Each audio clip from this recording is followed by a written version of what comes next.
Cette capsule a été préparée afin de vous présenter les différentes exigences de formation continue des membres ayant le statut de retraité, en fonction de leur titre et accréditation. Nous aimerions préciser que cette capsule ne tient pas compte de cours spécifiques qui vous auraient été imposés, mais s'attarde plutôt aux exigences annuelles et périodiques. Pour les cours spécifiques, des balises différentes s'appliquent en fonction de vos activités. L'équipe responsable de l'imposition pourra clarifier pour vous les critères et dates limites applicables. Pour débuter, voici quelques rappels. Vous pouvez demander le statut de membre retraité uniquement lors de la période de renouvellement annuel, à même votre déclaration annuelle obligatoire. Pour plus d'informations sur les critères d'obtention, nous vous invitons à visionner la capsule. Le statut de membre à la retraite et ses particularités. Puisque les exigences de formation pour les membres avec le statut de retraité sont déjà réduites, les heures d'auto-apprentissage ne sont pas admissibles pour eux. Cela signifie que seules les heures de formation structurée sont reconnues pour satisfaire à leurs obligations.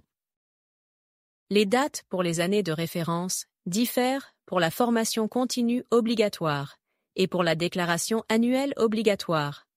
Assurez-vous de respecter les échéances. Afin de vous aider à situer les périodes de référence de chaque processus à l'ordre, nous vous rappelons que la période de référence de la déclaration annuelle obligatoire s'étend du 1er avril au 31 mars. Pour la formation continue obligatoire, la période de référence débute le 1er septembre et se termine le 31 août. Malgré ce décalage, l'année de référence de la formation continue s'ajuste rétroactivement après la période de renouvellement annuel. Par exemple, si vous demandez le statut de membre à la retraite lors de votre déclaration annuelle 2026-2027, le statut sera effectif à compter du 1er avril 2026. Puisque l'année de référence de la formation continue obligatoire aura débuté le 1er septembre 2025 précédent, les exigences de formation pour l'année 2025-2026 seront ajustées dans votre dossier au début de la nouvelle année de référence de cotisation. Il en va de même pour chaque année subséquente. Voyons maintenant les exigences, en fonction des permis et activités professionnelles.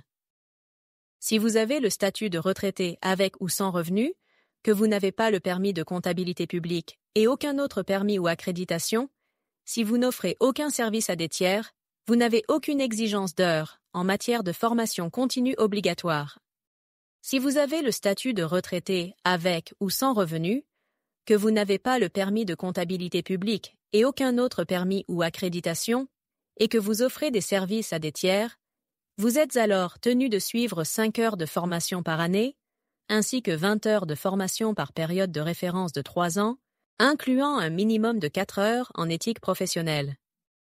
Si vous avez le statut de retraité avec ou sans revenu, que vous avez un permis de comptabilité publique, que vous soyez actif professionnellement ou pas, vous devez compléter 15 heures de formation en comptabilité publique chaque année. Pour la période, la complétion des 4 heures admissibles en éthique professionnelle et de 56 heures de formation en comptabilité publique est nécessaire, pour un total de 60 heures de formation continue. À compter de l'année de référence débutant le 1er septembre 2025, l'éthique professionnelle peut compter pour un maximum de 4 heures de ces 60 heures. Ces exigences sont applicables que vous utilisiez ou non votre permis d'auditeur. Si vous n'en avez plus besoin, il est possible de renoncer au permis d'auditeur en conservant votre titre de CPA. Le formulaire se trouve sur le site web de l'Ordre. Il est vivement recommandé d'y renoncer avant le 31 août, afin que les heures de comptabilité publique soient retirées et que vous ayez une meilleure idée des heures exigibles, le cas échéant. Certains titres particuliers comportent des exigences pour la formation continue obligatoire, et ce même pour les membres possédant le statut de retraité. Comme pour le permis de comptabilité publique, ces exigences s'appliquent peu importe l'activité professionnelle. Si vous avez le statut de retraité avec ou sans revenu, que vous avez un titre de CPA-EJC, que vous soyez actif professionnellement ou pas, vous n'avez pas d'exigence annuelle spécifique. Toutefois, vous devez compléter 50 heures de formation admissible en jury-comptabilité par période de référence de 3 ans. La période de 3 ans correspond à la période de référence régulières. Par exemple, le 1er septembre 2025, la période de référence 2025-2028 a débuté.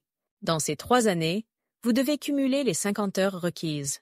Comme pour les autres titres de CPA, le statut de membre retraité ne permet pas de déclarer d'heures d'auto-apprentissage.